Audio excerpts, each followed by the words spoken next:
Haitian poet and novelist who writes in both French and Haitian Creole. As we were visiting the Italian exhibition today, I also came to know that he's a polymath and he also knows Italian very well, which was not part of this formal introduction. His works have been translated into several languages. He now divides his home between Paris and Port-au-Prince.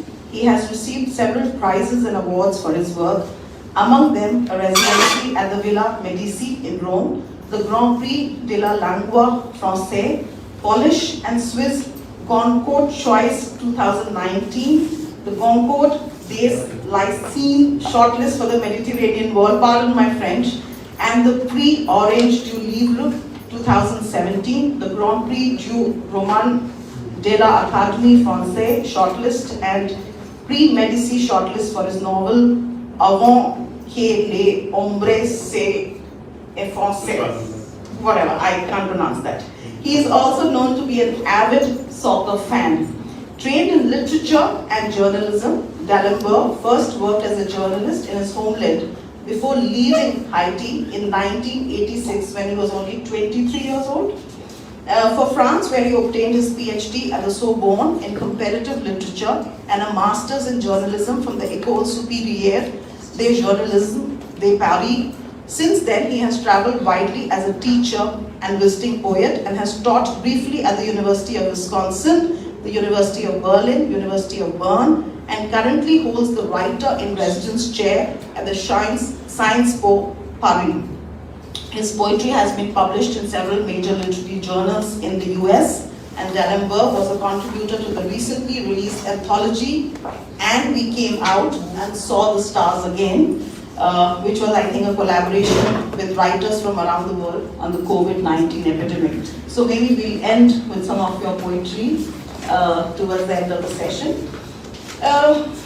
So today we're going to be talking of something very sensitive, and if I might draw your attention to the book that D'Alembert has written, I think the purpose, he brings his journalistic ability of observing things, reality as it is, and also brings his literary skills of converting it into a beautiful narrative, a story that evokes a lot of empathy.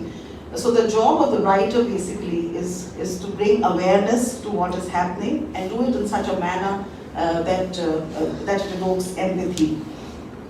You know, there's another writer, and we are doing this discussion in very unfortunate circumstances. We've just had 2 years of the lockdown where the virus became a wall that put us behind our pigeonhole existence. And also currently, because there is a war raging in Eastern Europe, and we are aware of the Ukrainian crisis which is happening. So this conversation is happening against a background of very, very difficult and tough circumstances. Yuval Noah Harari, who's also recently spoken about the Ukrainian crisis, writes in his book Homo Sapiens that the history of mankind is actually the history of migration. And you yourself have a lived experience of having migrated at the tender age of 23 from your homeland to France. So let us begin this conversation by asking you about your experience of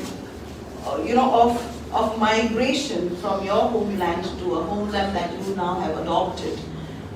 Also the fact that you must have learned French when you came, or you probably knew it. So how does it work in terms of, working in a different land as an outsider, or that is how people must have viewed you? How was it to negotiate the space? And what does home mean for you in a globalized world? Because we call ourselves global citizens. What is the definition of home? Thank you.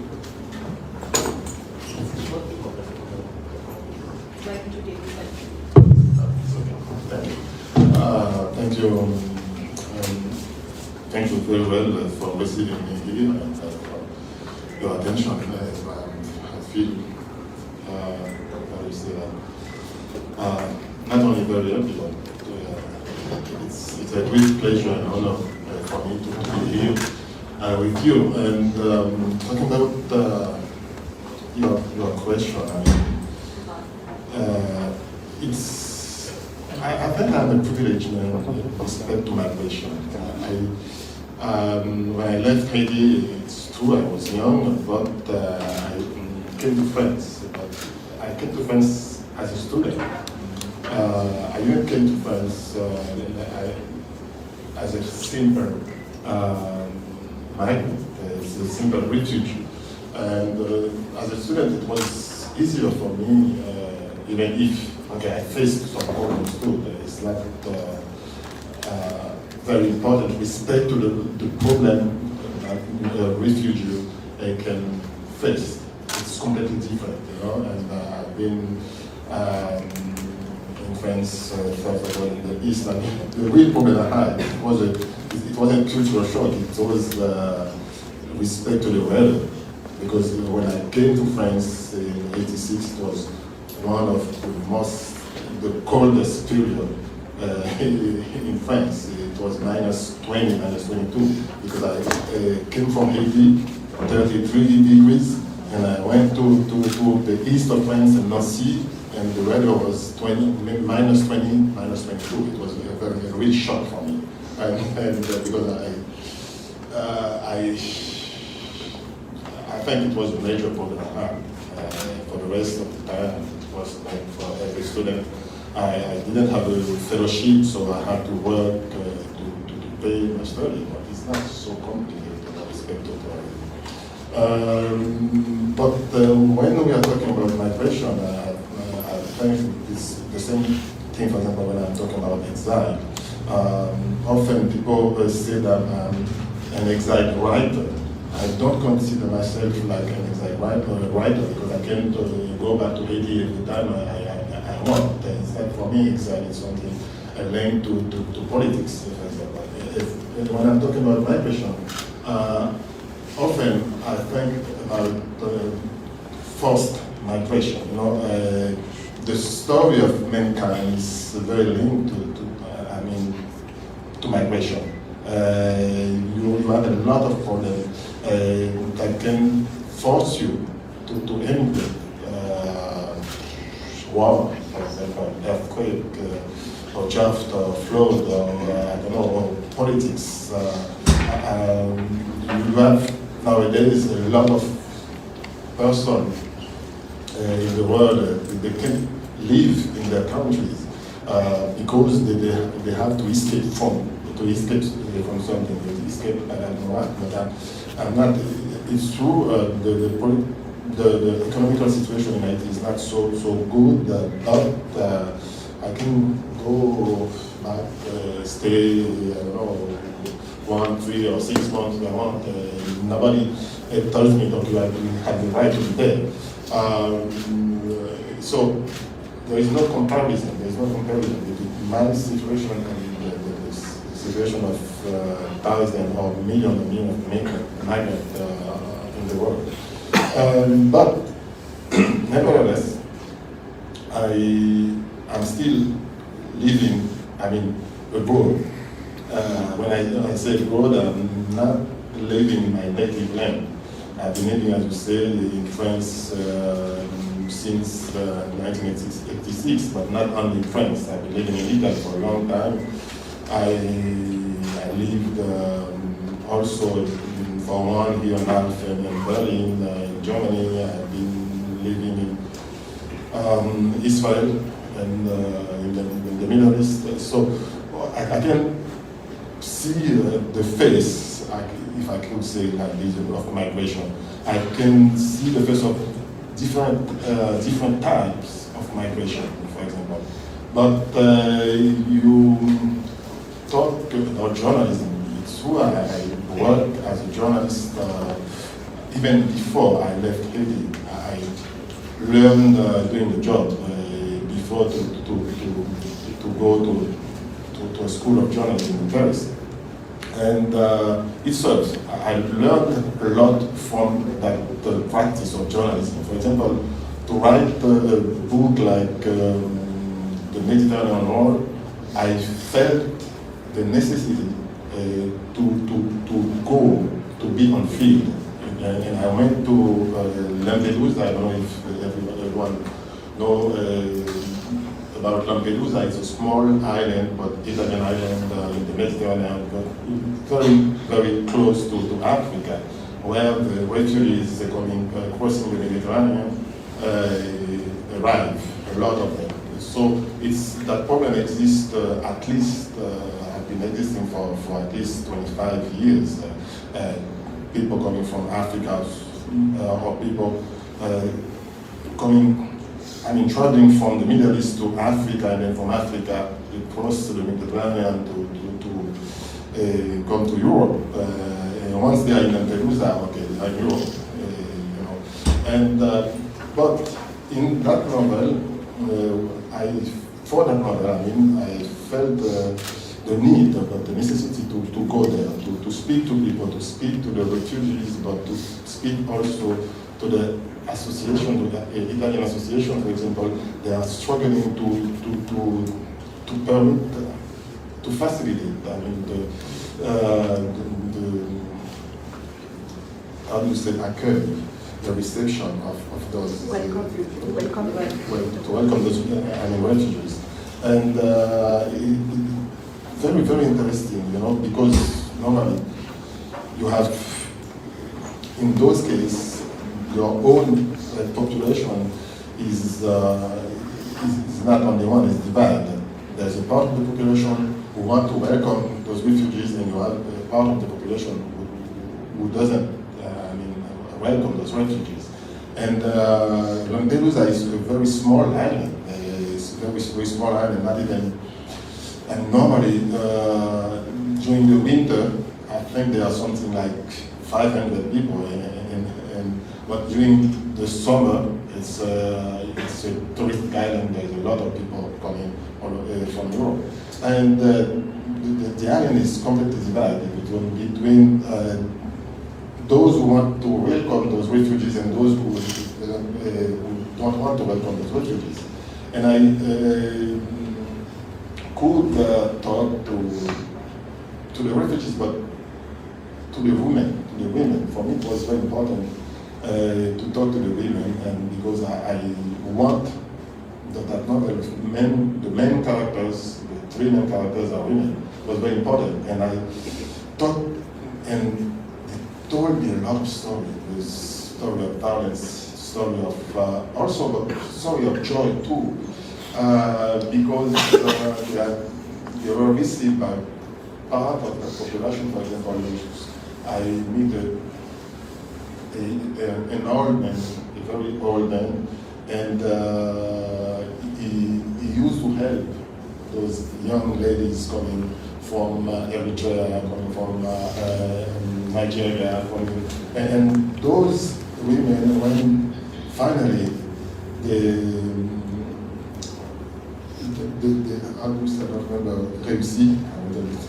success. Yes, when they succeed, to have to be received finally by the at a political level or the administrative level. Until they travel to Germany, they travel to England, they travel to Denmark or Switzerland. But every time those women have a baby, they came back to Lampedusa and to receive benediction of that old man who helped them. And it was a very amazing story. It was that old man was very proud to see me, his sons, his daughters, grandson and granddaughters. I have a lot of grandson and granddaughter, and it was very amazing. For me, it's also that keep our faith in the human being. When you see, for example, an old man like this, he wasn't rich. He was just common people, but he felt the necessity to help the others. And for me, it was very interesting. And the reason why I wrote that novel with women, like friends, like main characters. No, we will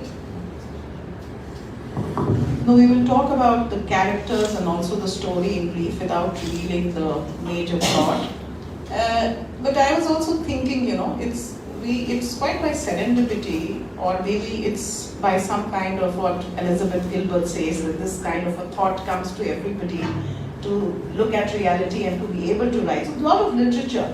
In fact, last year, 2021, the Nobel Prize for Literature was given to a gentleman from Tanzania, Abdul Razak, who's probably also speaking at JLF this season. And it was given to him for writing about the Gulf crises and how people have negotiated different cultures. The migrants have negotiated different cultures and different civilizations.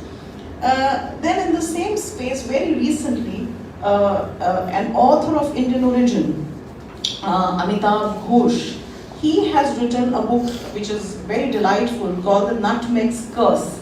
And there he's also talking of how colonization impacted the Banda Island in Indonesia, when all the tribal people were exterminated just for the sake of the spices, the nutmeg which grows exclusively in the Banda Islands, and the cloves, and how the spices, that is how the flora and fauna also got impacted, and how migration happened because of that. So climate change leading to migration. You talk in your novel also about climate change. You talk about unstable political conditions. You talk about how somebody wanted to escape from the civil strife which was happening. You also talk about unemployment in the place, and to go to another country for better opportunities for the future, putting at stake the present, knowing that there will be exploitation in the way.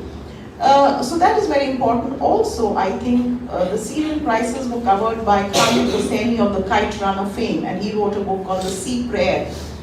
It was a tribute to the little boy whose pictures we all must have seen, Alan Kurdi, who died in one of those boat journeys on the Mediterranean Ocean. And I think probably you make a small mention in Momo, the character that you refer.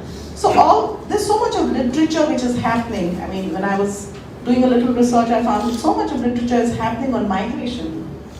Closer home, India, when India gained its independence, 1947, we had almost 2 to 3 million people move across the border. So we also have a lived experience of generations of having traversed that kind of migration because of freedom. I mean, of course, Bangladesh in the neighborhood, Parsis who fled Iran because of persecution, Jews, of course, we know. And there's another very interesting thing which happened in India, which makes me ask you the next question: the hierarchy in terms of migration. That is my question. So when the brain drain happened in India in the age, in the late 70s and 80s, when we had the computer and the communication revolution happening, the Silicon Valley was populated. But the way people from the original native country look at people who went for employment in the Silicon Valley, that gaze of the country is very different. Like you also mentioned, my experiences of a privileged person who went to study abroad. But what about people who cross, say, the Mexican wall, are illegal migrants, enter the country because of persecution happening? They are not writers in exile, for example. Of course, many Russian writers have been exiled. Chinese writers of late have been exiled. There are a lot of people who reach shores, in fact, closer home, after the Anthem cyclone which happened in 2020 in the lockdown period. A lot of people from Bangladesh, Sundarbans, which is area in the west in the country, have migrated through the Libyan route, the same thing that you mentioned in your book, from India and Bangladesh, and are still roaming somewhere. And that Amitav Ghosh has actually spoken to those, interviewed those people in his book. So my question to you, sir, is that how do you see the migrants searching for their identity? Because identity is a double-edged sword. Your identity can also help you bind, but identity, the underbelly of identity, can also help you exclude the other. So how do you see this, and what is your take, given there's so much of literature and talk happening about migration and identity. How do you link this whole concept of identity with migration? Yes, it's a very important question. And when we think about migration, yesterday I was talking about the concept of identity and belonging, for example. The difference between identity and belonging.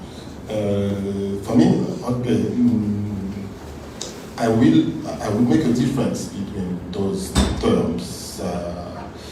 The identity is something we have deep inside.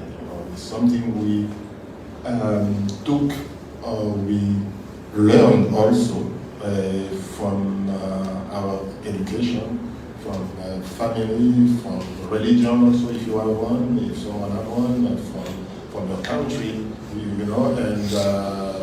everywhere you go, I mean, you're supposed to travel like a sea turtle with your identity with you. But as you said, identity can serve to exclude also the others. I just want to be among us, as you say. Just without the others. Identity can serve to exclude them. For example, when you are talking about the wall, you have the wall, the build between United States and Mexico, and in 1989, everyone thought that after the Berlin Wall fell down, everyone said, never more, never more, never more. But the story of human being is also a story of separation. Partition, because we always want to be different. When I said our ancestors weren't sedentary, they used to go before us. Here and there, but after it took a long time to humankind, to human being, to settle down and to begin to build borders and to build a wall also, nevertheless. It's not only the wall, for example, you are talking about the wall between the United States and Mexico, or between now, even in Haiti, the island of Haiti in the Caribbean, we have two countries in that island. Now, Dominican Republic, they speak Spanish and Haitian, we speak Haitian, Creole, and French. And now they are beginning to build a wall between Haiti and Dominican Republic. It's a small island. You have the war between Israel and Palestine, and a lot of war like this, because it's the story of humankind, And no. When I think there is another possibility, it's not so easy to reach it. It's not so easy because human being is always has fear. Actually, we have fear when we decide to build a wall. That means I have fear. I don't feel safe.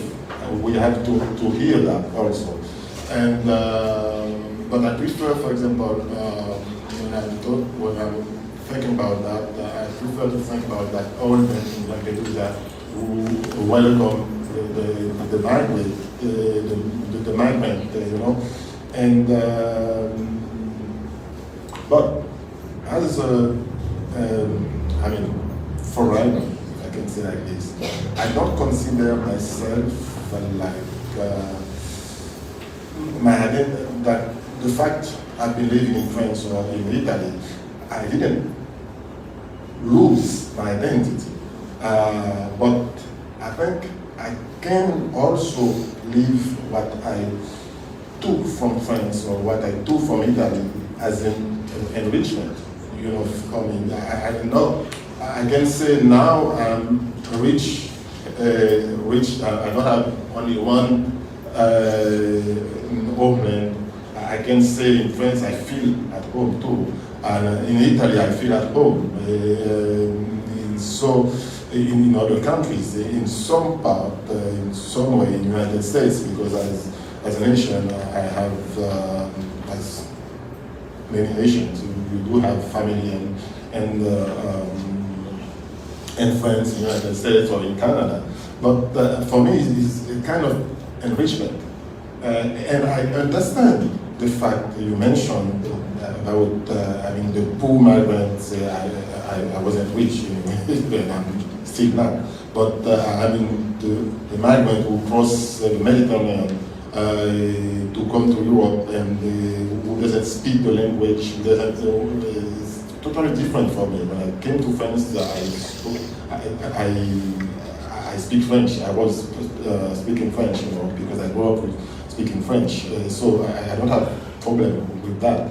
But I can understand that the migrant, once you travel, for example, you travel for a reason.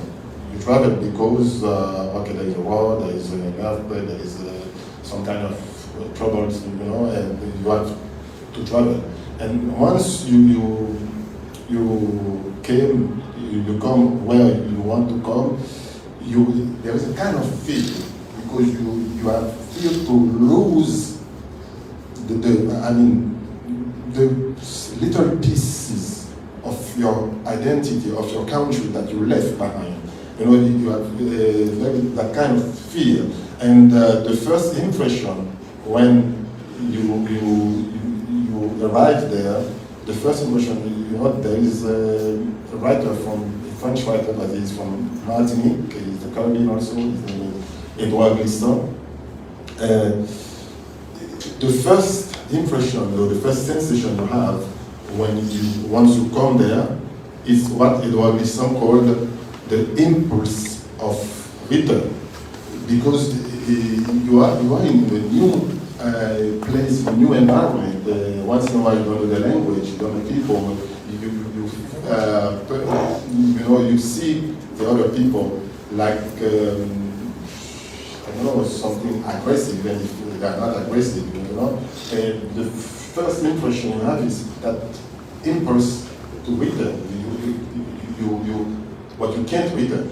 You can't return because you made a lot of sacrifice to cross, to travel, because once in a while some people sold their small piece of land, they sold their small house, for example, they sold everything to travel, so they can't come back. But nevertheless, I think after a certain time, the problem you can have after maybe 20 years, 25 years, is that being, I'm not from behind anymore, but I'm still not from there, because there they don't consider me like being a part of them. You can have that kind of problem, because when, for example, you come back to your country, what people say you can't understand because you weren't there. They don't accept your intervention with respect to the. If you have, it's happened to me often when, for example, I'm talking about a Haitian problem or Haitian political problem. You say, but you can understand, you don't live there anymore, you left, etc. It's very, it can be frustrating. It can be frustrating, but I think at the end it's an enrichment. For example, I've been living in France, and I said you have a part of the population in France coming from North Africa, and facing once in a while racism in France with things like this. And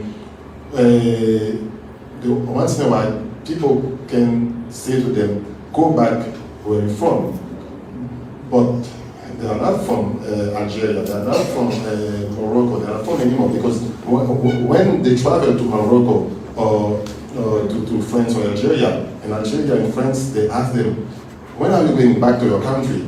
That means in France. But you are still in between. At the beginning, you are still in between. But you can stay in between all your life is if you don't decide at a certain moment to say, okay, the fact, okay, I traveled, or my family traveled, but I was born in France or I was born in, I don't know where, I don't know, in the United States, but they don't have the right to ask me to go back because now I'm here. And there is a writer, slammer, an old slammer, is originally from Jamaica, but raised in England, and his name is LKJ. I don't know if you know him, it's Linton Kwesi Johnson. And Linton Kwesi Johnson is older than me, and when he's talking about migration, and you can see it in YouTube, for example, he has a very, very wonderful piece that says, we are here to stay. That means we are not going back. And you know, once you accept that fact, okay, I'm here, and maybe I can go, I can travel, I think you understand a lot of things, and also respect to your identity. You know who you are when you know that, okay, I'm here, I'm in France, or I'm in Italy, or I'm in Haiti, but I'm here to stay. I'm not going back anywhere. And once you integrate that concept, that notion, I think you feel in peace with yourself. And if you are in peace with yourself, you can be in peace with the others too. No, that's absolutely right. There is a huge paradox, in fact, in what you've just said, and which is acceptable. You spoke of fear. There's an Indian poetry in the vernacular, which is called Ek Boon, written by Hari Om Upadhyay. He's an Indian writer. And he writes that, when the drop of rain is deciding to fly out from the cloud, it also has the same fear which probably a person who leaves his country has, and he doesn't know that drop of rain doesn't know whether it will fall in the desert sand and get dissolved and disappear, or whether it will become part of an oyster shell and turn into a pearl. So that is, I've just translated the poetry, I'm sure a lot of people here know about it. So that fear, I think, even the inanimate objects kind of carry. But interestingly, what you've spoken is, I want to ask you something different. You've spoken about identity is your own. Belongingness can happen if the country accepts you, right? My question is that, if you stay in your own, I'm also a product. When people ask me, where do you belong? My dad was in a transferable job. He never laid, and before he could lay anchor, he probably lay anchor up in the heavens. So we didn't have a place which I could point and say, okay, this is my ancestral place. So when people ask me, I feel like a migrant. So then I turned it into an advantage and say I own every place, just like you. My question is that people who have never gone out of their country, does their existence not become like a frog in the well? They have had no experience, no exposure of what's happening in the outside world, while they may be rooted. So I sometimes envy people who say that I am from an X city and they can write beautifully about that city. And I never had that. So that is one thing. I want you to hold on to that thought. The other thought, and this is from an individual's point of view. The other thought is from the country's point of view. And I'll just give you an example. And I want you to answer how success enables countries to accept you. What happens when India has had a lot of rain, So very recently, professor from India who went abroad took a US citizenship, married a spouse of a different nationality. When he gets a Nobel Prize, suddenly there is a clamor in India. He belongs to us, Till now, the very reason that forced that gentleman to leave India, better opportunities, non-acceptability, privileged. But the moment he becomes successful, the whole country wants to claim him and own him. So do you think success has some kind, allows you, also creates a hierarchy amongst migrants? One side we are talking of illegal, undocumented, migrants who settled, who were able to do anonymous, remained anonymous, but happy, didn't have any problems. But then there are those migrants who become successful. What happens? What feeling? You are fairly successful. I mean, we are talking to you at JLF, which is the mecca of literature. You are here at JKK. So how do you see the success? How do you see the Haitian government? I'm sure the presidents must be calling you and say, okay, you must be a country guest or something when you go back to your country. So how does it feel? How do you negotiate that space? And how do you look at people who've never left Haiti, who don't understand your global perspective?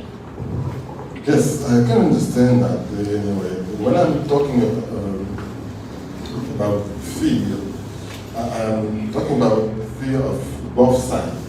I mean, the people who travel, and I'm, for example, if I travel in a new country, okay, I cannot feel because I don't know the language, I don't know the culture, I don't know, the words, I don't know the code of that new country. Okay, I cannot feel because I don't know.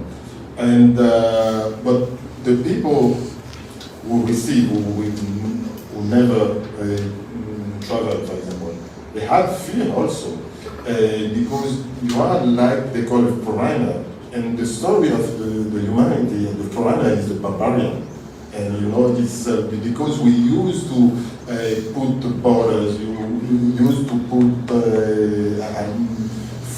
borders, or how do you say that, doors, in the ancient cities, for example, they had those kind of doors, so you close the door and the foreigner can't penetrate, So there are fear in both sides.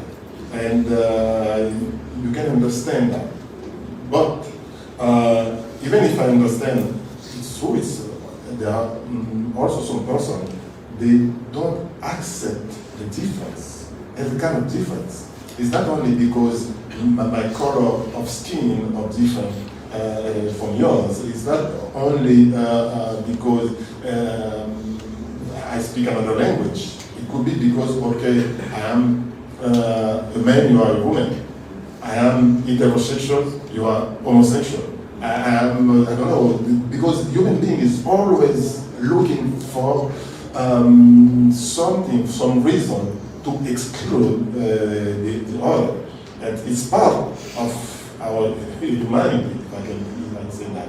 And once we know that and we accept that, I think we made a very, very big step, to accept the fact that, okay, that people, that man or that woman who speaks another language, who doesn't speak Creole like me, or doesn't speak French, is a human being.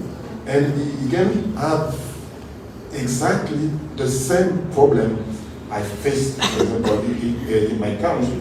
But, and if I know that, I accept that, I think I made a very, very grand step, Okay, it's not the same thing. I understand perfectly what you said without the man other prize, And the same thing happens everywhere. For example, in Haiti, we did have that debate for years and years about the double citizenship. The double citizenship, Haitian people can accept, for example, the fact that you are born Haitian, but if you have a new citizenship, you lose your Haitian citizenship. And for example, during the Second World War, Haiti took a little part of that war helping Jews who want to escape from Europe. But they asked them how do you say, renoncer, to decline their own citizenship, their whole citizenship, to take the Haitian citizenship. And all the debate. But those Haitian, you know, for example, Haiti is a small country. We do have a large, very large diaspora in the United States and in Canada, or even in Dominican Republic. They don't, if we have the political debate about citizenship, they're going to say, okay, they refuse the Haitian citizenship, but now they are American or they're Canadian, okay, that's the problem. They don't have the right to vote, and we don't accept the double citizenship. But those people who say that, if they can live, for example, it's thanks to the diaspora who send money everywhere, a third part of the Haitian budget every year. So that's the contradiction you can have, you know, and for them it's you don't have the right to be Haitian anymore, but they do accept your money. So that's I mean that's the point. Or once you have something, for example, you know, they say, okay, it's very important as well. They feel concerned also. We have in United States, you know, if you know that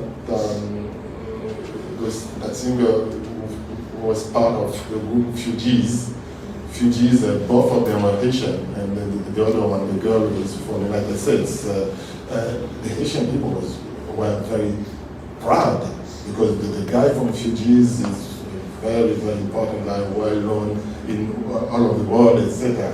But when that guy tried to come back to Haiti to become president, they didn't accept, you know.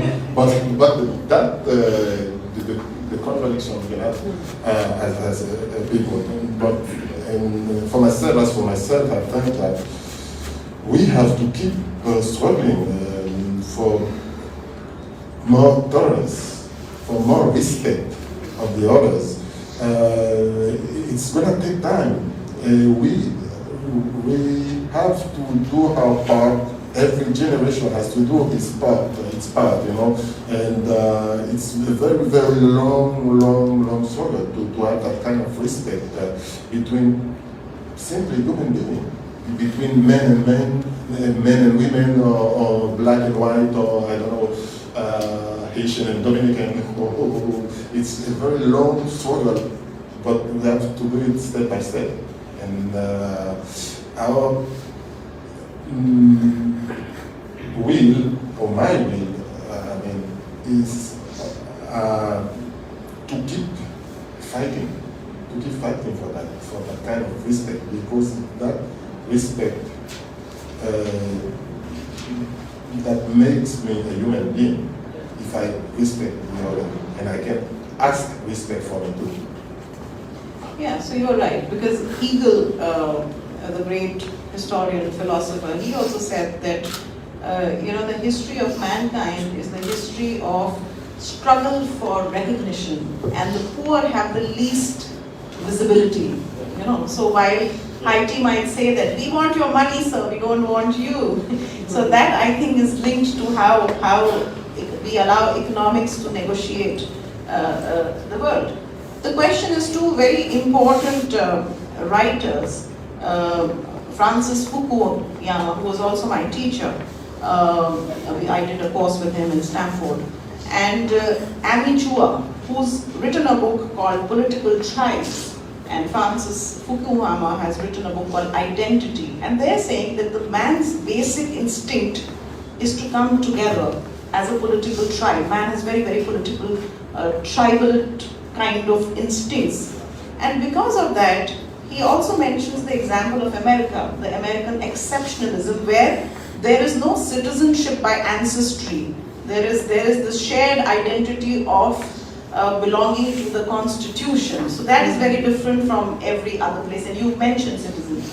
Now that we are in the middle of the conversation, and we have discussed very erudite topics about what is home in a global world, what is migration, there is a hierarchy, and there is also, you mentioned very rightly, sir, diaspora. So the diaspora is very different from the displaced. A diaspora becomes a diaspora because it has the ability to negotiate and form connections. Connections are based on economics or subcultural identity, but a displaced is anonymous. People don't even know. It's like a missing name, so it's neither in Haiti, kind of purgatory. My question is that you mentioned in your book, and his book has a lot of metaphors, and very, very common metaphors, and the COVID has taught us that we are all in the same boat. You mentioned that. So talk a little bit about the various characters of your novel, because you have very nicely, what I liked about the book is that you picked 3 continents, 3 characters, a female gaze to the story, and also talk about the metaphor of the boat, the metaphor of the Mediterranean Sea. What you have also done in the book, and I'd like you to answer that question for us, is that you have thrown some light on the various kinds of exploitation, which is a very, very difficult part, but you have kind of you've just done it in a very matter-of-fact way. So why did you choose to do it? Because I think that evoked the most empathy in me, and still your book ends in hope. So cover the characters, the continents, the female gaze, the metaphor of the boat, and how did you negotiate? And I think that's a very beautiful balance. And in some interview I read you speak about the middle passage. So tell us, how did you balance the literary writer part with the journalist part, which is, I think, the beauty of the book, which I really deeply appreciate and admire. Thank you so much. You made my day. And no, it's very important to talk about those characters because they are women. And I did it. I have chosen women because they don't talk so much about women refugees. I mean, at least among those who cross the Mediterranean, and half part of them, even a little bit more. I mean, 52% are women, and subject to a lot of violence, as you can imagine. And the other refugees are subject to violence, but they have also, women, they are subject to also sexual violence, for example. And normally, at least, I'm from a culture, I'm from a story where the women are the stone corner.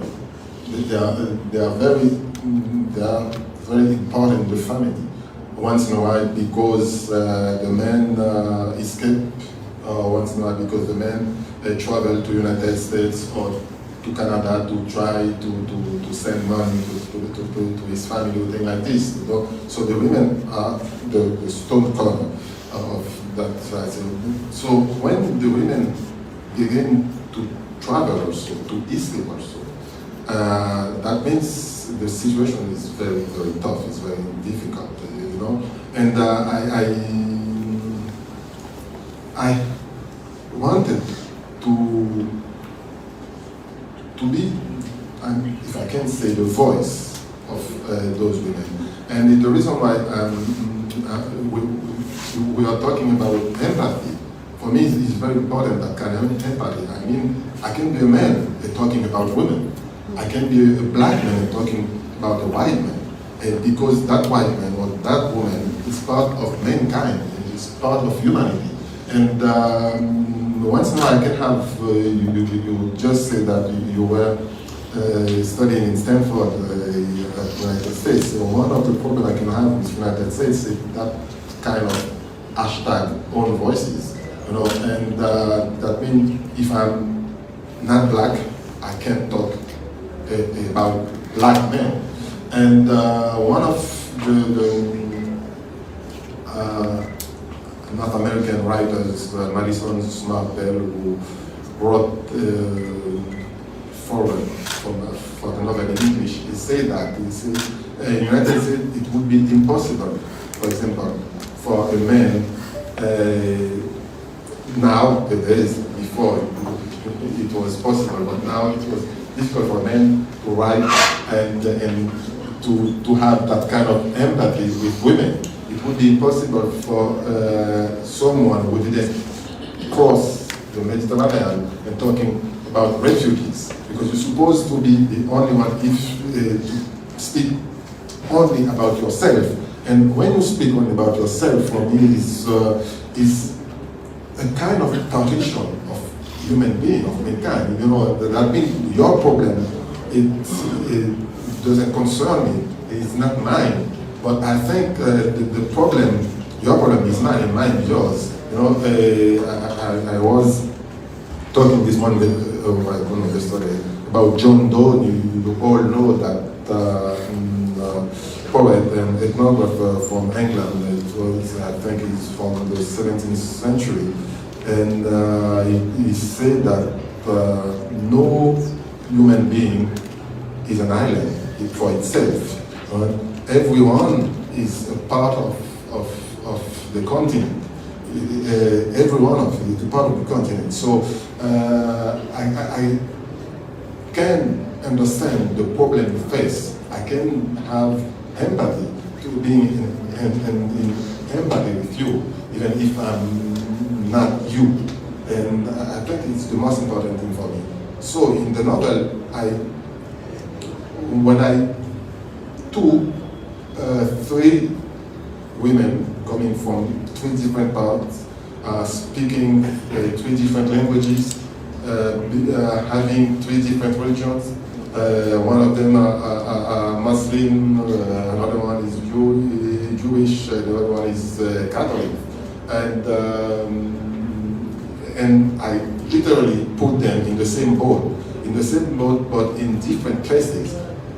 Because one of the problems we do have, okay, religion problem, I mean, gender problems or skin color problems there.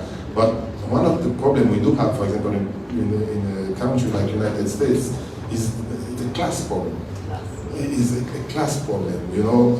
When you have money in that country, you can do everything you want, more or less, you know. And now the problem becomes politics for me. And if they prevent me, for example, to talk about women, if they prevent me to talk about Hispanic or Asiatic or about white men, if they prevent me to talk about who is not me, it's easier for the other to comment. You know, they have. I mean, the director, like in the movie, you know. If I say, okay, it's a black man, it's not my problem. It's a woman, it's not my problem. I'm a man. It's a white man, it's not my problem. I'm a man. But we do have just above some person. They can take advantage from that separation, from the partition, you know, because we can't make only one people, only one folk, you know, and it's the reason why in that novel I put Shoshana, Dima, Selma. They are from different countries, they are different. Dima is a little bit racist, at the end, she accepts, she understands the others. And the others understand her also.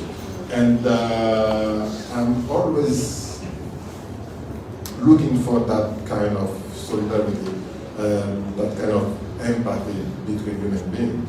And if I've only one word I have to say, for example, when I'm writing, one thing I'm looking for, I think, I don't say that literature or art has to be useful. I don't say that. It's not the point. but I think I'm trying to say something. To say something is very important for me. And those characters, and that's something I'm trying to say, is empathy with, solidarity with the women, empathy between being human beings, between religion, and to say that we are in the same boat. If the boat sinks, the first class, the second class, the third class, everyone is going to die. And it's so evident. It's so evident, but we refuse to accept it. And until the end of my life, I'm going to say that. So I'm just going to read something from your book, just to tell the audience how beautifully you put it down, and the fact that you had a very women-centric gaze in your novel is what endeared me to the novel. So he writes on page 292, never mind the color of their skin, their ethnicity, their social status or their religion, whether they were unbelievers, believers in one or many gods. If the boat were going to capsize, the Mediterranean wouldn't distinguish between those in the hold and those on the deck.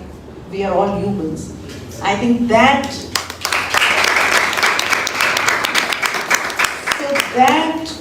the whole concept of humanity is what he has been able to very nicely evoke in the book. And let me make a very absolute confession here, that 2014 and 2015, we have been watching the Syrian crisis, especially through the lens of the news and the photographers. And I clearly, distinctly remember when I read that the various boats and the rescue operation that happened, it evoked a kind of a nostalgia. Nostalgia is a good thing. I don't know whether I can exactly use it, but it was taking me back to those very, very difficult times that people must have had, especially the moment you introduce Momo. There's a little boy in the novel, and I immediately could picture Alan Kurdi. So I think that you've really succeeded in evoking that empathy. And when French Embassy reached out to me wanting to do this, and I read the book, I was so grateful that I'd had this opportunity to do this conversation with you. So migration in many ways, as he writes, has become a leveler. It levels you. So Dima comes from a slightly privileged background, and they're on the same boat, and it really doesn't matter. And the COVID, I think, also told us, the COVID also taught us that we are all in the same boat. So if we don't have solidarity with human beings as human beings, if we don't have sisterhood of women or of human beings, then we are putting ourselves into trouble. My next question is, and I'll also encourage people to think, because we are nearing the end of a conversation, and I'll ask the audiences to also have questions for the author. There are two aspects I'd like to touch. One is what has piqued my interest, seeing the kind of disasters that we face, be it the disasters brought about by climate change or disasters. And in fact, Ukraine, the crises that happened in Ukraine and the image which is happening right now, and the image of people having to migrate, I would say to move out of the country, maybe not migration, I really don't know how it will pan out. But some of the people I saw saying that we will not board the plane till our pets are allowed to be taken.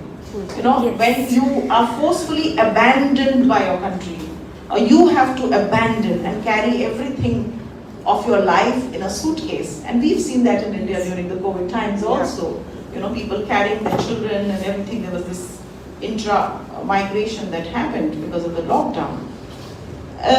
So one is that, we've spoken about human beings and we have empathy about human beings, but we also live in the age of PETA, and human rights and stuff which extend not to just human beings, but also to trees, to animals. What is your take on how the animals negotiate this whole concept of being abandoned by their owners.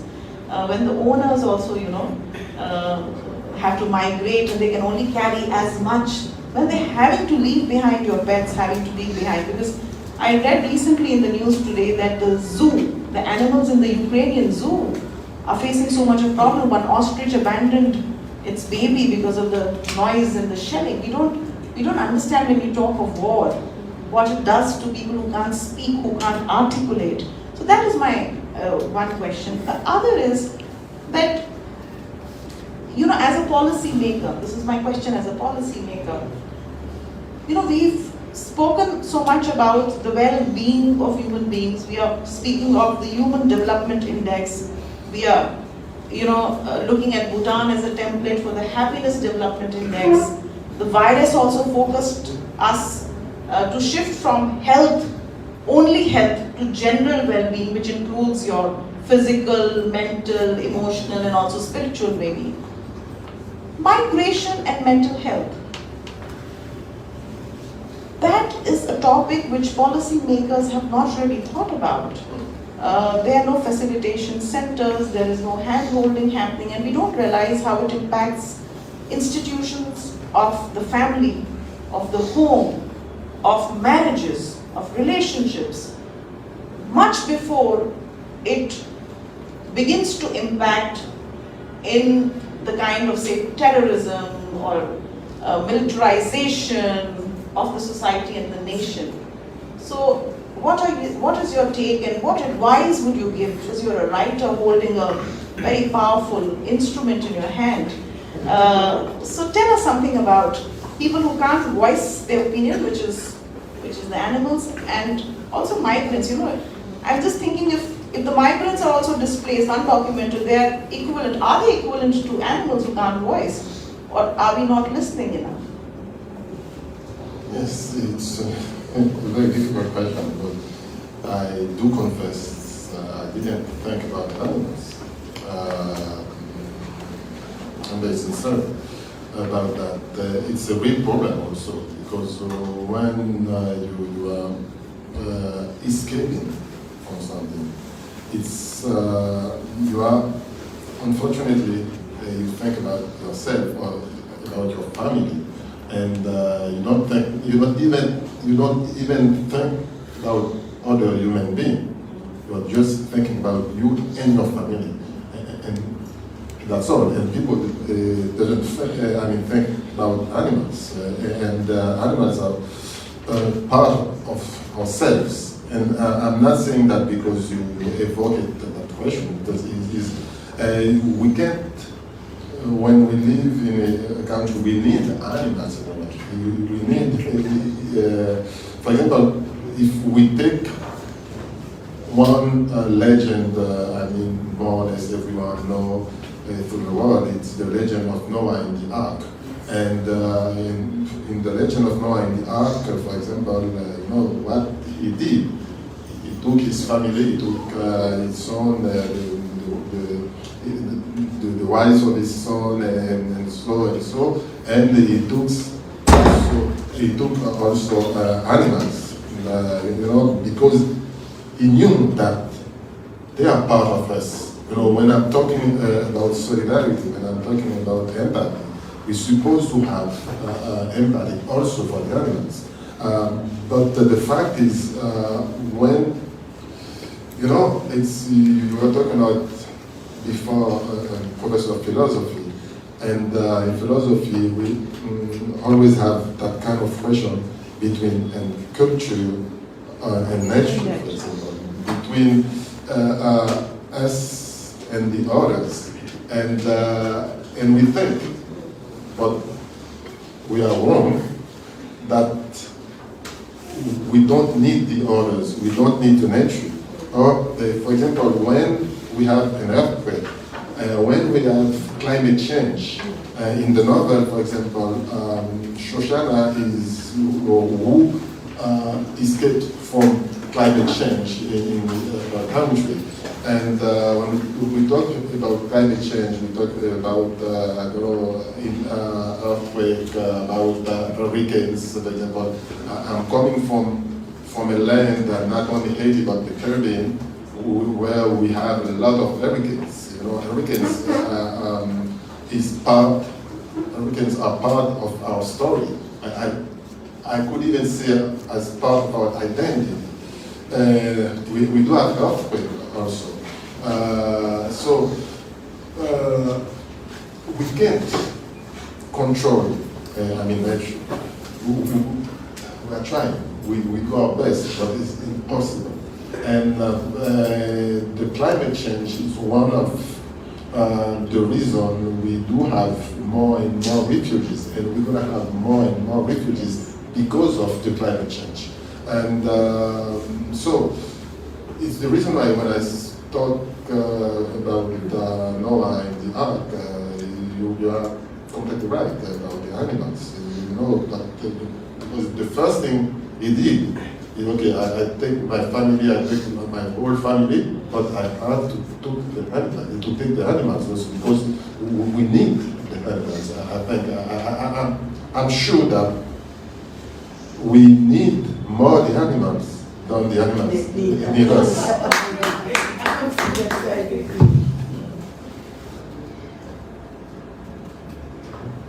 Okay, and this probably will be my last question before I throw it open to the audience. There was this film that I watched a few years back. It was made on the World War II. What happened during the World War II? It was called The Monuments Men. It was about how the Nazis were trying to destroy all the artifacts and the heritage in terms of paintings that were there in France. And there was a small team of the Monuments Men which was made to try and do an espionage kind of action to retrieve those, to ensure that those things don't fall. So there was a dialogue in the movie which says that you can kill all the men that you want. I'm paraphrasing it, I don't remember it. But it says you can kill all the men, all the human beings. But if you destroy the symbols of civilization, which is like the Bami and Buddha getting destroyed, then you take away from people the very fact that they ever existed in history. So migration, when I was looking at migration, identity, you very rightly spoke about identity is our own, nobody can take it from us. Wherever we will stand, it's like the typical Amitabh Bachchan dialogue, मैं जहाँ खड़ा हो जाता हूँ, line से शुरू होती है, kind of a thing, just translating it, that my identity is my own. But belongingness happens because there is an expectation of wanting people to fit in the culture, fit in terms of the cuisine. But then also, because of this process of acculturation which happens, there is multiculturalism that happens. The Portuguese brought this whole concept of the curdling of the milk to Bengal, and that is why we have the chena bora, the sweet in Bengal, which today they say is theirs. They don't give any credit, no copyrights to the Portuguese. Similarly, in Jaipur, you saw the blue pottery today. So that came to us from Persia when the Parsis fled and the artists came in the Mughal courts. But today, we've owned it. Today it's Jaipur and nobody can tell us that it doesn't belong to us. We have a GI that says that it is Jaipur. So speak a little about that, what happens if you take away? People will die, new people will come. Death is natural in human beings. But if you take away our symbols of what it means to have lived, the legacy of what human beings do, how does migration take away that kind of a thing? Because it takes away your land, it takes away your acceptability in one land. You're not very sure whether you will be accepted. So you are kind of in a purgatory of land. You're a global citizen. You're well exposed. But you are so above the mediocre that you are neither accepted in your country back, nor there. So what is your take on that? The fact that when you are migrating, you get you lose everything. I didn't understand what. Sorry, I didn't understand what. So my question is, when you are migrating, right? There is a part of you that gets lost. The country, the negotiation with the country makes something out of you. When you leave that at a tender age, you know you are a Haitian because they call you. In America, they say you are an American, you are a Chinese American or an American Chinese. You are an American Indian. You are an American African. So that always you keep. You know, it's like the stone which gathers moss. You know, so you are Haitian. You lived in Italy, so you are Italian. You know the language. So does it add to the process of building this culture, or does it distract from you? Does it take away, or does it add? Yes. Having living in France for a long time, I would say, spontaneously, they don't add, they take away.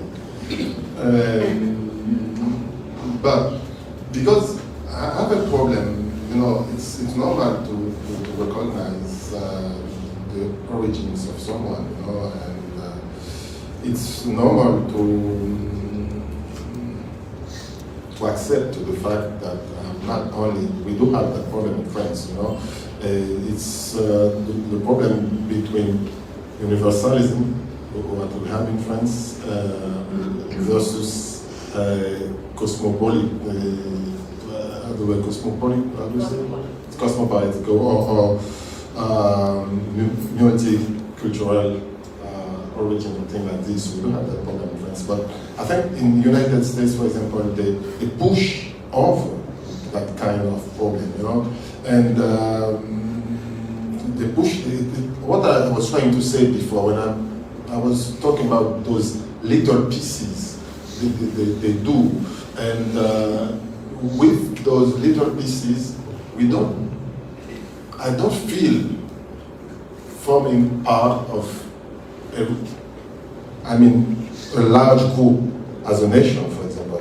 I think, for example, I am black before being North American, or I am gay before being a man, or I am a lesbian before being a woman. And but I don't know. I think they push over the time, and it's one of the reasons they have so many problems with the communities, because you're supposed to find a community, a small community, and a community that becomes smaller and smaller day after day. Once at the beginning I was a man. After I'm a black. After I'm a black gay. After that I'm a black gay but living in a certain part of New York, for example. It's I think they push over that thing. And I can say, I can feel, for example, they talk now about cisgender. You're supposed to have a shame because I love women. No, I just love women. That's, for me, it's natural. You know what I'm saying? They push the problem, I think, over. And at the same time, in France, they don't want to recognize either that kind of problem. They think just only a class problem. It's not only a class problem because it exists also that kind of intolerance, that kind of unrespect for the others, the kind of racism, for example. And so the problem is how to manage all those concept of thing. How I feel, or do I feel just a human being? And a human being with my difference, with what I can be, and it's difficult, and I confess it's very difficult to manage all those things, but I will say it again and again, we have overall our mankind, our humanity, and that's all. And we're supposed to fight for that. I know it's not because you are from a different part, or you are another sexuality different than I, because you are from another gender. I don't know. You are different. No, you are not different. The problem you face here in India is the same problem I can face in France, or I can face in Haiti, or I can face everywhere, because you are a human being. It seems evident. It seems even stupid saying that. But once in a while, I think we forget that simple fact that we are all human beings, not all. Yeah, you are absolutely right. I think we should give a it is very difficult to make society inclusive because there is so much of diversity, and diversity has happened because we've complicated ourselves by adding to all those objectives. You didn't add, sir, I'm a young, black, Yes, and then also the profession, techie. I would like to say just one thing. You know, when they insist about diversity, to prevent us to make only one nation or only one folk, or only, and if they prevent us to make only one nation, it's easier for them to control it, to control, everything. And it's the reason why I think it's very important to try to fight to make nation, to make, one folk, to make one humanity. Because if I feel concerned when you are sick or when you have a problem, if you feel concerned when I have a problem, you become a part of me and I become a part of you, and they can't divide us, just to take profit, to take advantage. Because I'm not one of the brutal aspect of capitalism we do face here in the world today. It's that we have what they call the financial capitalism, for example. It's one of the brutal faces of economic problems we do have in the world. And they can have, I think it's when I hear, for example, that one person can buy an entire country, for me it's something awful. I can accept that. I don't want to imagine things like this. And I think one of the financial capitalism we face in the Western country, not only in the Western country, because now it's the same in India, it's the same even in China. That's that kind of problem we face now. And it's easier for them also to say, okay, you are just a little piece, and I am. I'm just one man. I can buy a country with his entire people. I don't know if people can imagine that. For me, it's just unacceptable. No, so some people get packed on the boats and some people get packed in boxes, and the boxes are, I'm a Christian, I'm a Jew, I'm a Sikh, I'm whatever. So as Benedict Anderson very rightly pointed out, that all these boxes are nothing but imagined communities. The nation is also an imagined community. Religion is also an imagined community. So I think if we have to only have some creativity in imagination, as you very rightly pointed out, that creativity should be the creativity of what human beings are capable of becoming in the larger universal set of mankind. And that is what we should all focus on. So the book ends on a note of hope, and I'm very, very happy to have been in conversation with you, sir, today. Since you are a poet and you've written about COVID times, would you want to recite something in English for our audience? Something, I'm sure, of course, it would have been in translation, but do you have something? No, I don't have poetry with me, unfortunately, I don't have. Do you remember? Even if it's in France, I'm sure Christine or somebody will be able to translate. I don't have, I don't even know my poetry. If I don't have, no, I'm serious.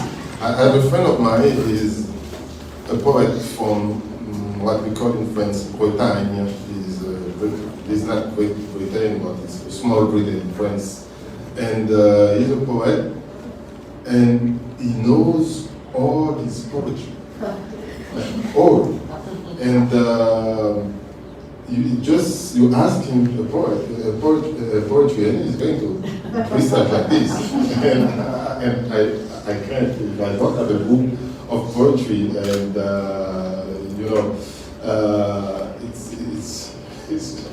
I'm sorry, I can't. No, but I think his book is very lyrical, and you must, if you get a chance, please do read it. I'm happy to lend a copy, but it is really, it really evokes feelings, and also because in the times in that which we are living today, against the backdrop of the Ukrainian crisis, a lot of imagery from the book will feel very real to you. And I think it's also very necessary to read such kind of books because it makes you a good. If you want, I could read just a small part, I think, the novel of the French. Yes. Nothing. Tell me which page it is. If Yes. there's something that I can probably translate it for them. Okay, I'm trying to.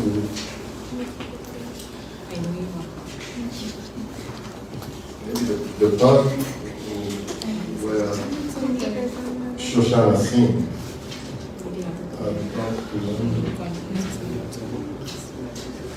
The page is in French.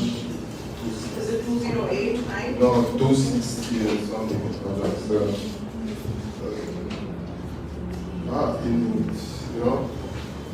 This part in French when Shoshana is singing the Church of the Battle of Jericho. Oh, okay. No, I don't know if you know how I to. read that, I read that. Yes, you can read that. I don't know, but so they are in the boat, and it's gonna be a revolt of the people. They want to. They don't know how they go. You know, it's the same with those boat stories. There is always a revolt, a thing like this. You know, America. I mean, I'm talking about the continent. When I say America, I say the continent. When I'm talking about United States, I say United States of America. And you know, the story of Christopher Columbus when he got to America. And we had also part of the people revolting because they don't know where Christopher, I was talking in Italy, Christopher Columbus took them, you know. And Shoshana, the Nigerian girl, how do you say it? To push. We have a very beautiful word in French that haranguer. You know, it's when you talk to a lot of people and you are trying to push them to do something. Persuade. Persuade? How do you say haranguer? You know, I don't know how to say that word in English. Haranguer. Haranguer. Haranguer. When you talk to people. Haranguer. H-A-R-A-N-G-E. Inspire. Sorry? Inspire. Yes, in some ways, it inspires, but not only inspire. You are making a discourse to the people. You are trying to push them to do something. You know, and you talk to them like. So I think persuasion is the right Persuasion, word. yeah. You can say that. She said that. Thank you. Yes. And Sema tried to do it, but she didn't succeed. And Shoshana is going to sing. C'est à ce moment-là que la voix de Shoshana déchira le silence qui avait suivi les derniers mots de son ami. Une voix de tête forte, belle, naturelle. Elle n'avait jamais travaillé en vérité. Adolescente, elle faisait la fierté de ses parents, plus encore quand elle commençait à chanter dans les noces, les baïna et les notes de mitzvah. Sa renommée avait même dépassé les limites de leur petite communauté. Ceux d'Onitsha se disaient prêts à payer pour qu'elles viennent égayer leur cérémonie, mais cela n'intéressait pas plus que ça. Son seul plaisir dans l'affaire, c'était de donner du bonheur à ses semblables, de voir leurs yeux briller d'extase, qu'ils oublient l'espace d'une heure ou deux leurs petits soucis du quotidien.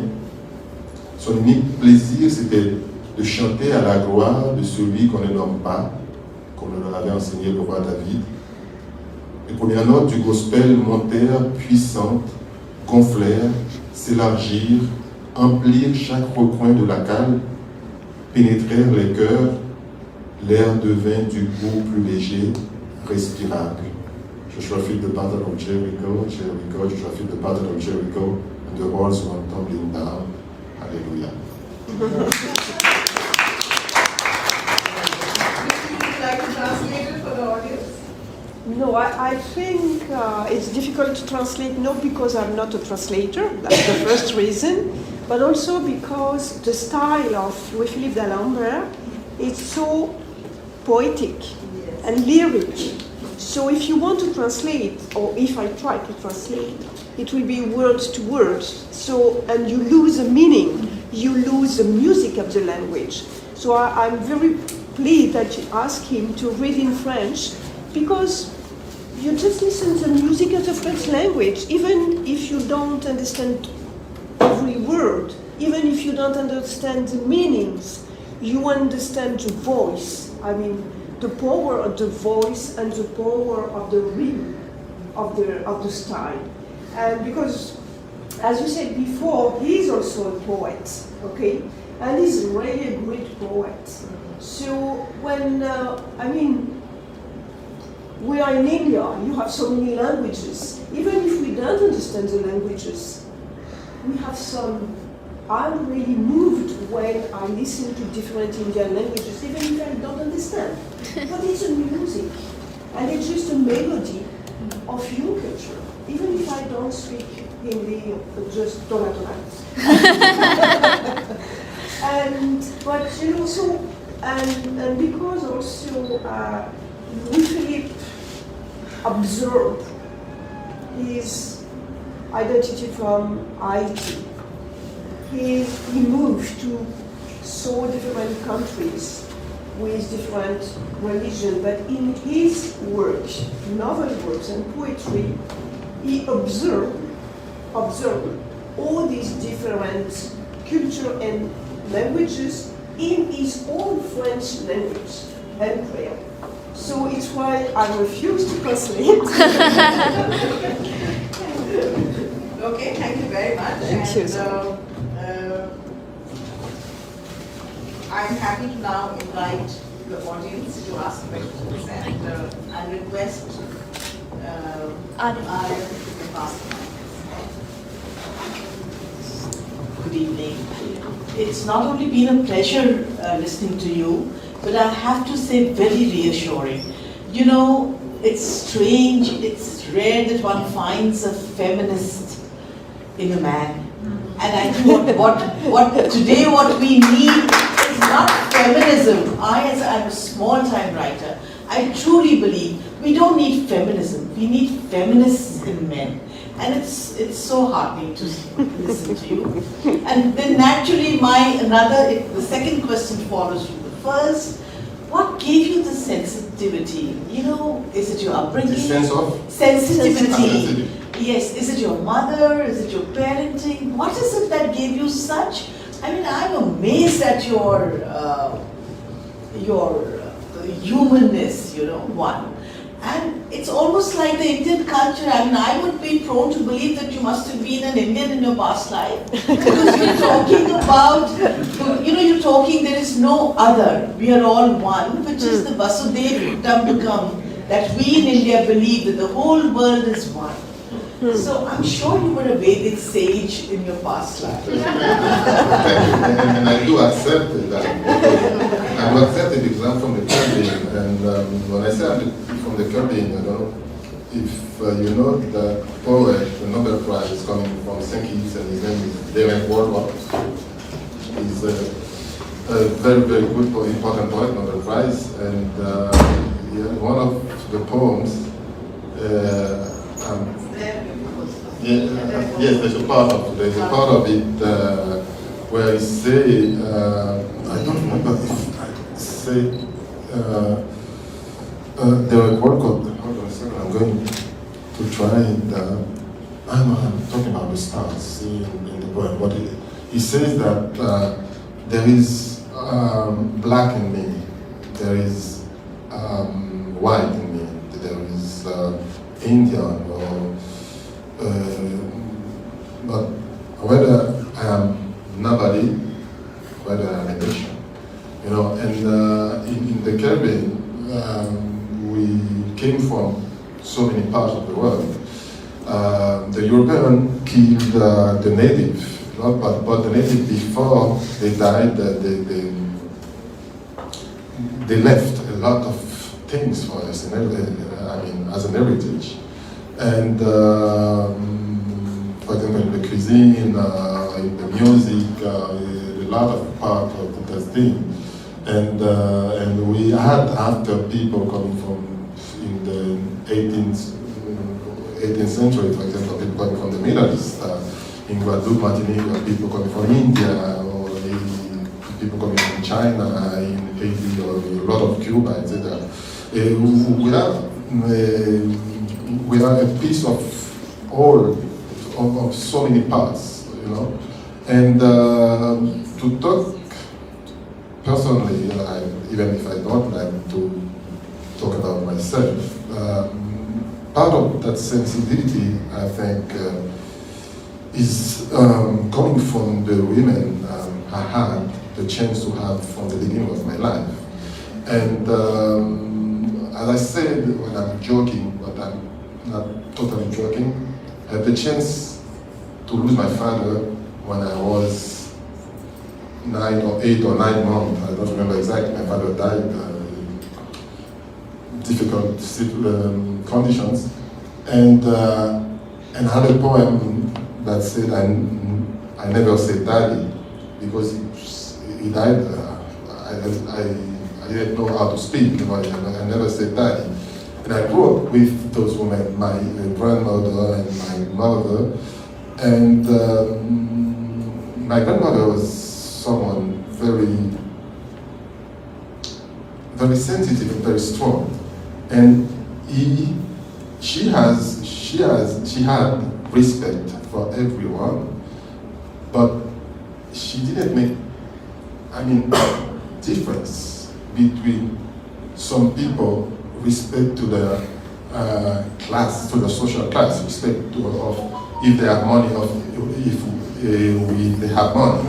We knew some very, very difficult moment in my childhood where we could have just a few things to eat, just once in a day, for example. But I remember always my grandmother, and she always recommended or obliged us to leave just a little part for maybe someone who didn't have absolutely anything. And it was every day. I remember that scene that with one cousin, you know, when you have just ate once in the day, and at the end of the day you are starving. And with my cousin, we say, grandmother, nobody's coming, because we want to eat the little part. She kept just for someone else, you know. I think that thanks to those women, I have what you call the feminine part. You know, it's, for me, it's something natural. You know, it's not. I'm not. After that, when I was younger, I fight in feminist movement and things like this, but it wasn't necessary for me to do it, because I grew up with those women, and they teach me by the pattern. You know, they were pattern for me. Education is not so many words. You don't have to speak so much. Education is the fact to observe. You observe when you are a child, you don't know I mean, you don't know how to speak, you don't have words to what you observe. You see, what, like a, how do you say, sponge? How do you say sponge? I don't remember. Sorry? Absorb. You absorb a lot of things, you know, but you absorb a lot of things, but you don't know how to speak. And I saw those two women, not only them, because my mother had a lot of cousins, so I saw them. And my education came from them, you know, I just repeat what they teach to me, indirectly, that's all. Thank you. Thank you so much. Because I got the opportunity, so can I ask one? I think a question and answer both touch many aspects and dimensions. So I'll come on the other questions because the title Home and the World, Migration, Identity, Exile still exist in the home. So I'm mentioning two examples. So one, those the big communities, and Mughda ji better know than me, here living in Rajasthan called Ghumattu, in India called denotified, and the France called Gypsy and Romas. They are migrant. So still they are facing lots of problems, and lots of problems on many accounts: social, legal, cultural, and music as well. And the second aspect I am also touching, because some communities came from Africa here in India. It is, I'm borrowing the word from the American, black American, I'm calling them the black Indian. In India, they have been called Siddhi. Their population is more than 250,000. Still in India, not touched by academician, not touched by. So I did something for the quite many years with them, but still lots of problem. I'm still as a person I'm facing. So because I definitely read your book and definitely got, because I've also got many insight with Mughda ji I discussed. So how we can point it out? Because my idea is it is not only limited to the Indian state government. It should be the UN, UNDHR and something like that. So do you have any idea to give me? And definitely I'll read your book if in English. Thank you. Sorry, I've taken your time. Thank you, but I don't know, it's a problem. You just revealed that problem to me. I don't know that problem for those people living here. And, but I mean, what I can say is that problem is the same everywhere in the world, you know, because part of our humanity is that fear I was talking before, you know. We need to reject the other to be ourselves, unfortunately. But in the same time, we don't have the right to accept that fear we have deep inside of us. You know, we were talking a lot about the United States before. Barack Obama, President of the United States, when he first made campaign to become president, and he had to stop the campaign to go to see his grandmother, his white grandmother, and died. And after he made a very beautiful speech about color racism, about the fact to accept or to not accept the other. And he confessed that his grandmother, his white grandmother, who loved him so much, we loved him. And his grandmother said, you know, I used, when I used to see a black man, I used to change the part of the street because I was afraid. And Barack Obama is what we call in the Caribbean métis, you know, a black part and a white part. And that fear, that white woman who loves his grandson, and grandson is half black, and she confessed to him that when she used to say black man just across the street because she had fear, and that problem exists everywhere. You know, if we don't go back, I mean, deep inside the fear that we have inside of us, it would be impossible to resolve. That problem. But I can't give you an opinion with respect to the problem you mentioned, because I don't know it, but I just can speak generally. And with that example from Barack Obama, that speech is very, very important speech, very beautiful also. And you can find it on internet, on YouTube, or I don't know. That's just what I can say. I'm sorry.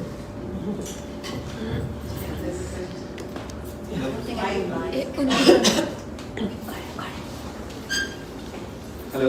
Yes. Good evening, sir. My question is related to the migrants. As you told that you are being a migrant. So, what is the psychology when a person crosses a border? What is the psychology when he will reach towards a new destination? What are the ideals that he proposed towards in his mind? So, like in Africa, Zulu tribes, Maasais, they wanted to go to the Europe for a better life.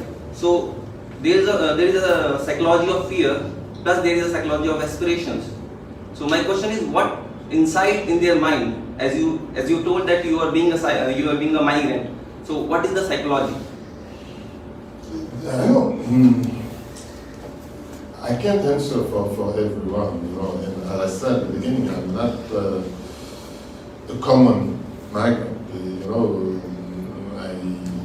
Even if I didn't have a fellowship, I had to work to pay my studies in France, but I consider myself like a privilegé, I would say in French, you know. And but those persons you are talking about who cross, for example, the borders to come to Europe, and when they want to come to Europe, what I used to say, for example, those persons, they don't want to go to Europe. They are escape from something. Because human being, you have very few people traveling for pleasure. You know, I know tourism, there's a lot of tourism now, you know, people enjoy it. I'm not talking about that kind of travel. You know, when you decide to go outside, you don't do it because, okay, I just want to see the world. I'm escaping from something. Because I don't feel safe or well in my own country, in the country where I was born. You know, I'm escaped from climate change. I'm escaped from poverty, from dictatorship, from I don't know, so many things. You know, but people are escaping. And so when they are escaping because, as I said also before, they can sell the few things they have to escape, to go over there, to get once in a while a better life, because they are just escaping and looking for something else, you know. So it's the reason why, for example, if they can have their goal, their objective is to be to reach Europe. But there are so many things can happen. They want to go, for example, I don't know, to England, but they are not going to England, they are going to stay in Italy. They want to go to France, and they can't enter in France, they are going in Germany. They don't have, relationship with Germany, with Switzerland, with I don't know, Norway, but they are going there because they are escaping from something. They are looking for a better life. So when they arrive in the place, not just in the place they were looking for. When they escape finally, when you have people coming from Africa, coming from the Middle East, and they come to Europe, they feel like completely, I don't know, it's a double sensation. A double sensation because first you feel happy because finally you arrive, even if it's not your destination, your final destination, finally you arrive. But at the same time, you feel completely, how to say vide? I don't remember how to say vide. Empty, yes, no, thank you. You feel empty inside because you lost something, because you didn't decide just to go, okay, I'm going because I just want to see the world. I'm going because I couldn't stay where I was born. I couldn't stay for so many reasons. And now, I want to go to Europe. I don't know in which country exactly. Okay, maybe I dream about France, I dream about England, I dream about, I don't know, Germany. But finally, they accepted me in Italy. Okay, I'm going to stay in Italy, even if I don't have a relationship with Italy. I'm going to stay in Italy. I feel happy because I was escaping from something. Now I can stay. Okay, I'm not escaping anymore. I'm happy. But at the same time, when I look behind me, I say I lost a lot of things. I lost my culture, part of my identity, my language, I know so many things, and I have to build another life, just to, I don't like that word because it's a connotation of so many things, but it's as you feel born again, I say I don't like that word because you have in the United States the Christian born again, they are most intolerant, that's already. And you feel like you're born again, it's a sensation. It's a sensation. So you can just. It's the reason why so many people are crying, or so many people. I have. It's not a friend. We just met twice. He's a slammer, he's something like 45 years. He lives in France, his name is Diamanka. And he came to France with his parents when he was something like 1 or 2 years old. He's French, more French than African. His parents were from Mali. And the parents, his parents were illiterate, you see, when you don't know how to read. And his father did something very important. And he learned to know how to register a lot of things. Things he used to see in the French television, and he imagined it's very important, and he registers for his son.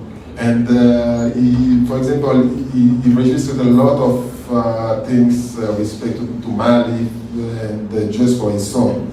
And he want to give like a gift all those things to his son. But he didn't even know how to read a newspaper, how to sign his name. But he could do it. And when that guy now is a poet, he's a slammer, and when he's talking about his father, his grandfather, his grandmother, is just what thanks to what he received from his father. Because his father had fear to lose everything. He has fear to lose everything, and just he want to give something to his son, and he didn't know how to write, so he talks and he tells stories, just tells stories. And nowadays, that guy could use all those things that his father gave to him. You know, it's a very strange sensation, but it's part of humanity, part of mankind's story. No more questions actually, but If we have time, we call it a quit now, but please join us for tea outside and you are happy to ask your questions over tea. Because I think we've taken a lot of time, then we realized that it was very interesting talking to you. Thank you so much. It's a deep sense of gratitude on behalf of the IS Literary Society, Jawahar Kala Kendra, and of course Delhi, the French Institute in India, and the Alliance Française in Jaipur. And thanks very much to Christine and Sanjana. Sanjana has been doing all the dirty, heavy work, lifting, coordination, which is endless and thankless, and also to Sudhamni who's here. To everybody who's come here today in support of something which is very, very important. So I think in support of humanity, to build a sisterhood of values where we connect on the basis of how we feel in our hearts, the thymos, the problem that Nietzsche said, that in the soul of everyone is the need for recognition and acceptance. So I think we are doing this conversation because we believe that every one of us has this need to be recognized, not to be invisible like the virus. So thank you very much, sir. It's indeed an honor.